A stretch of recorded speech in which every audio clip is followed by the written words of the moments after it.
Next question is by Mr. Rainer Fleck. He says how it looks like when a European woman is marrying a man from Islam. Will the European woman subjugated or suppressed or oppressed in Islam?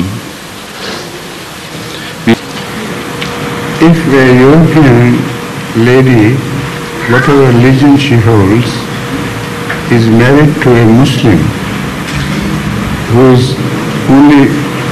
is truly Muslim and not only in name, such lady will be treated most ideally, in the best of manners, because that is how the Holy Prophet of Islam treated ladies.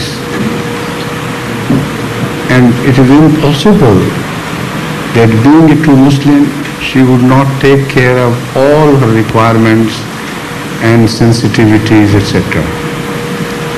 So I think there is no danger at all for European ladies to get married to Ahmadi boys or the boys or grown-ups. And there are many such examples in Germany, for instance, where Ahmadi German ladies and sometimes non-Ahmadi German ladies married Ahmadis of Muslim faith, and they are spending an ideal life of mutual cooperation together. The same is true of German men who marry Muslim ladies of Eastern origin.